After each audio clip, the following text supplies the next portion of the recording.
Thank you, Admiral Cook. Excellent presentation. We're going to hold the questions and comments until all the speakers have concluded their opening remarks. The next speaker is another old friend, Roberto Giorgi, who has been a friend to seafarers for as long as I've known you. And Roberto's going to speak to us from a ship manager's perspective. Thank you, Doug. The reason why probably I protect the seafarers because I'm a seafarer. I married this job in 1965, going to nautical college. There were 22 nautical colleges in Italy. It's not the same. I think today we have 4. But it was a great career. Career at sea has been what was it about in the Western countries. We had a very long tradition of be trader, be seafarers. So that naturally is my goal always to defend the rights of the seafarers. And thank you, Admiral Cook, for your introduction. But I think that we need to do something more, because whatever we do now is not working. And let's see a moment. I did a small presentation. I call a growing global tragedy. I should say, after what I've heard this morning, there is a major danger of the growth of shipping being impacted by piracy. If we don't reinstate the freedom of trade and the freedom of seas, there will be no fuel, no food coming to our tables. I don't know if this is a big impact for the world if we don't stop piracy. So we have to do something completely different. Anyway, before I start to become frustrated and show my anguish, I will go through a moment or 3 slides. I have to check, this one, sorry, it's my fault. Okay. It's just a fact, these are facts of what is happening between 2005 and 2010. You can see a proliferation of the attacks. If there was here an analyst, probably say that this is a fantastic industry that is increasing better than any business in terms of definitely revenue. You can see that there are also, strange enough, there are less people, seafarers, marry the shipping world, but there are plenty of young Somalis that want to join this industry. In effect, there will be a possibility to have more pirates in the future, because in effect they can live in much better conditions than what they are doing today with fishing or agriculture. You can see, okay, my data is about 700 seafarers that are in captivity and about 31 ships. Admiral Cook show how big is the area that today we are contemplating. So it's immense. I mean, it will be, to patrol that area, we'll need so many naval ships that will be very difficult to do it realistically. You can see how much is the revenues that today are originated, much has been the escalation in the last 5 years. The same thing you see, what is the cost related to this war against piracy that is escalating. So my feeling is that we are in a situation where I would say we are not ill. We have a cancer that is going in metastasis if we don't do something surgically to change this approach. So if one of the issues that I believe are still of contentious, and probably will be good to debate during these 2 hours, is really this is my feeling that today we have a lot of intelligence service. We know exactly where all the mother ships are. We know exactly where also the pirates are, because we know exactly where there are these villages that today has become the small pirate cluster. There are pirate cluster where there is people with fuel, bunkering, repair maintenance, ship chandling. There are organizations that are supporting this pirate going at sea. There is really, for me, some lack of coordination effort between the naval forces. There is definitely a different type of approach that we should have on the rule of engagement with mother ships or also with skiff. I don't think that today, V-ships today, the kind of V-ships, they utilize armed guards. About 80% of the vessel going through this area, we utilize armed guards. And it's true that on all the vessels where we have armed guards, we have been able not to have any hijacking. It's also true that 95% of the vessels that we have are utilizing Citadel, and in certain cases we have been able again to escape in 3 particular cases.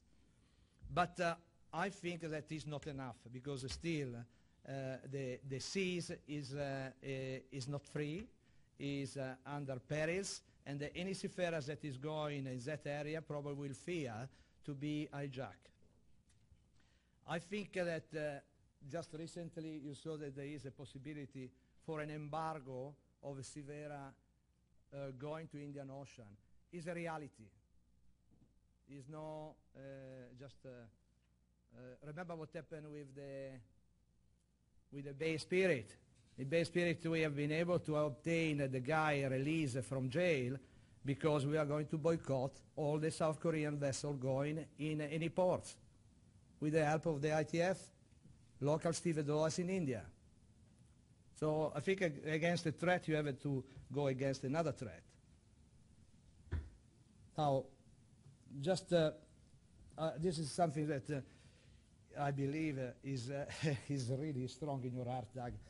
I mean, what you can do really when you have somebody captivated, some family, some crew captivated. Luckily, so far we never had any ships that has been hijacked until 1 month ago, when a vessel that is managed by an owner had our crew on board, 5 Italian and 17 Indian. For us it was an issue of how we can make sure to be very close to the family without compromising negotiation, be sure that we are very, very close to all the families that has an impact with having their dears captivated. And it's a question to be constant presence. We have Captain Chawla that was one of the master of the Bay Spirit, is that we are utilizing him to really to be close to the family and making sure that they can support not only morally but also financially the need of these people. So I think that my feeling that today you have 22 families that are living either in a very large city or in a small village, and there is a lot of support from all the community. And what is happening that the young generations that they see what is happening to this person, they are not going to at sea. There will be the families that will discourage them to go at sea. So I see a threat also for making sure that we are able to captivate this young generation coming to our industry if we don't defend our shipping industry and our seafarers.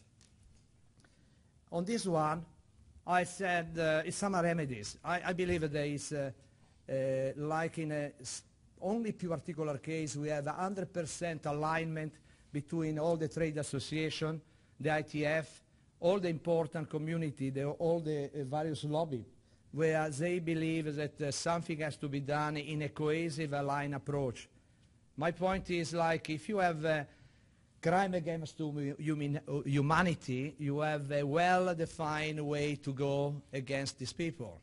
You know how to, first you need to make sure that you capture, you make sure that you detain, you make sure that you can prosecute. And today, the approach to these 3 points has been completely different.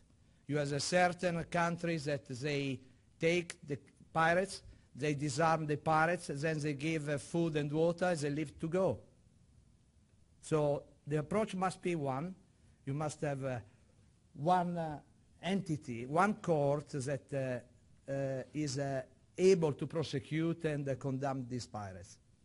The second point, I say, okay, how you can do, you can, yes, we know exactly where are these mother ships, because they are big vessels. Some are car carriers, some are tankers, big tankers.